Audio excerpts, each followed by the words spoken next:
This is set up for the standard 4 to 5 player game. Place the board in the middle of the table. Put 1 energy cube on each shield, 2 energies on each side reactor, and 3 in the middle reactor. Also put 3 fuel capsules in the middle reactor. Put the yellow energy cubes on the lower laser cannons. Put 3 gray cubes on the computer and 3 on the window. Place the 2 BattleBot squads in their stations. Put the 3 rockets in the lower blue station. Shuffle the damage tiles by color, placing them in stacks near the board. Randomly select 3 trajectory boards for the external threats and place 1 in each zone. Randomly select another board for the internal threat and place it by the board. Shuffle the action card deck and place it near the board. Put the mission step board to the side with the mission step marker on the first space. Each player chooses a color. Choose players to be Captain, Communications Officer, and Chief of Security. You can have multiple roles. All the player pieces go in the top center zone of the board. Choose a difficulty level for the common threats, lower, higher, or mixed difficulty. Prepare the common external and internal decks with the chosen difficulty level by shuffling each deck. Do the same with the serious threats. You can choose a different difficulty than the common, but the internal and external threats should be the same difficulty for each case. The external threat decks go by the Communications Officer, and the internal threat decks go to the Chief of Security, along with the internal threat tokens. Place the energy blocks, damage blocks, and the threat tokens near the board. Each player gets their phase boards and 5 action cards per phase, face down on the boards. For phase 1, one of the 5 action cards is the Gold Heroic action card. Pick a soundtrack for the mission and begin. The action round is narrated by a soundtrack. These are what the different announcements mean. When you hear, alert, enemy activity detected, please begin first phase. Start the game. The soundtrack will specify what type of threat comes out at what time. For example, time T+1, threat, zone red, means an external threat will appear on the first turn in the red zone. Internal threats are similar, except the soundtrack will say internal threat. If the threats are serious, they will be specified. The Communications Officer is in charge of external threats, and the Chief of Security is in charge of internal threats. When a threat is announced, the person draws the top card of the specified threat deck, external or internal, and common or serious, puts it face up near the trajectory board of the zone, and gives it a number token with the indicated time. For less than 5 players, ignore anything that comes right after the soundtrack says unconfirmed report. In a 5-player game, everything happens. Whenever the soundtrack says incoming data, everyone draws 1 action card. When the soundtrack counts down for a data transfer, each player can give 1 non-heroic card to another player. The card must pass from hand to hand before the beep. Sometimes the soundtrack will say communication system down. This means everyone cannot communicate until the soundtrack says communications restored. When the phases are going to end, the soundtrack will give a warning at the 1 minute mark, 20 seconds, and count down from 5 seconds. Then it will tell you the phase has ended and the beginning of the next phase. When a phase ends, the actions for that phase are locked. Everyone picks up their cards for the next phase. Each person can choose to start the next phase early if they want. The soundtrack ends by counting down the operation end. When you hear mission complete, jumping to hyperspace, the action round ends and all actions are locked. Everyone can agree to end the action round early, anytime after the end of the second phase announcement. Then the resolution round begins. At the beginning of the resolution round, return all the game pieces to their initial setup position. Make sure the correct threat cards were assigned to the correct trajectories and numbers. During the resolution round, move the mission step marker along the mission steps board and resolve the indicated steps. If there is a threat with the number of the current turn, put a token with that number on the first space of the corresponding trajectory board. If the threat is a malfunction, take an oval token with the indicated letter and cover the affected system. For an intruder, take the token with the intruder's picture and put it in the indicated zone. Everyone reveals their actions, making sure that the top half stays on the top. Starting with the captain and going clockwise, players do their actions in order, marking hit points for internal threats, energy, and weapon activations with the cubes. If you misplayed your card, you can say that you tripped, do the action you meant to do, and then become delayed next turn. Whenever a threat is destroyed, give the card to the captain, remove the numbered token from its trajectory board, and remove any tokens for internal threats. Weapons that are activated during the action step don't do damage until the compute damage step. Just move the energy cubes to indicate that the weapons have been fired. If someone maintains the computer, place a gray block from the bridge and put it on the computer maintenance step of the mission steps board for the current row. If there's already a block there, nothing happens. When a rocket is launched, place the rocket on the first space of the rocket track. If there are no rockets or if there's already a rocket on the space, nothing happens.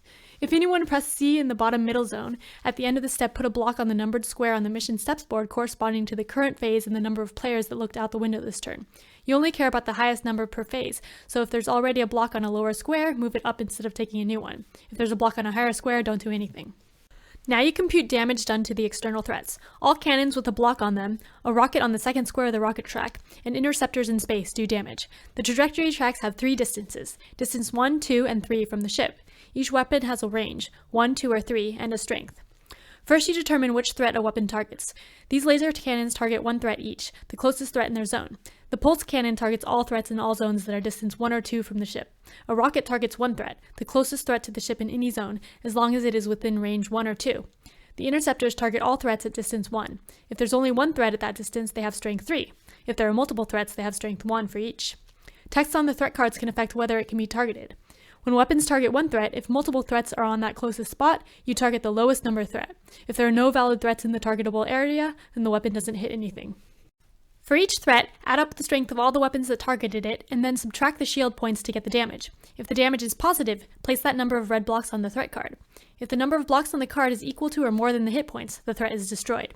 Damage and targeting does not carry over to other threats. After all damage is done, remove the green energy blocks from the cannons and any rocket on the second square of the rocket track and put them in the bank. Move any yellow cubes from the light cannons back to the power packs. Now the threats move, starting with the lowest number threat and going in order. Each threat moves on its trajectory board a number of squares equal to its speed. When it lands on or passes an X, Y, or Z space, it will perform that action as indicated on the card. When a threat gets to the end, it performs the Z action and can no longer be affected by player actions. The card goes to the communications officer and the token is removed from the trajectory track. Intruder tokens are also removed, but the malfunction tokens remain and the system is unrepairable after the Z action. After all the threats move any rocket on the first space of the rocket track to the second space. If there's not a block here, meaning that no one has maintained the computer yet this phase, then everyone's next turn is delayed. In the 13th turn, there are no actions, but a rocket fired on the 12th turn will resolve right before the game ends, so compute its damage like normal. Also, if anyone is in space, they return to the ship. The threats also get one more threat action step. These are the threats. Some of them have special abilities explained by the text. The appendix of the rulebook has further clarification for them. The basic abilities of threats are here, and they happen whenever the threat lands on or passes that letter on the trajectory track. An attack means the threat attacks the zone it is in for the indicated damage. Each energy block in that zone's shield reduces the damage by 1, and you return the block to the bank. The remaining damage is applied to the zone. When a zone takes damage, you draw one damage tile from the zone stack and put it on the indicated part of the ship, making it not work as well. If the attack says all zones, then the threat attacks all the zones from left to right, each for the indicated strength. The internal threats deal damage directly to the ship, bypassing the shields. The damage goes to the zone that the threat's token is currently in. These threats can adjust their shield or speed. When a threat heals or repairs, remove that number of red damage blocks from the threat's card, or all of them if it has less damage. Internal threats can move around the ship. Move the threat token the indicated direction. Threats can move even if the gravilift is in use or damaged. This makes anyone whose figure is in the indicated area delayed next turn. This will knock out players. When you're knocked out, lay your figure down on the board. The rest of your actions don't do anything. If you had BattleBots, they are also disabled. If these get activated, you immediately lose the game. Each zone has 6 damage tokens. If you need to draw a 7th token for that zone, you lose. These reduce the strength of the laser cannons. This reduces the range of the pulse cannon to only 1 distance. These reduce the maximum capacity of the shield or reactor. When it's damaged, any extra energy is returned to the bank. These damage the corresponding gravilift. Anyone that does a gravilift action using a damaged gravilift gets delayed the next turn. These are structural damage and don't have any effect. For a game with less than 4 players, you'll need to have android players, 1 in a 3-player game and 2 in a 2-player game. You can also have 1 more android to get 5 total figures. During setup, each android only gets 1 card, which is a heroic action card. In a 3-player game, each player gets 6 cards total per phase instead of 5. In a 2-player game, each player gets 9 cards for the first phase and 6 cards for the other 2. If playing with 5 figures, each player gets 1 extra card in the first phase.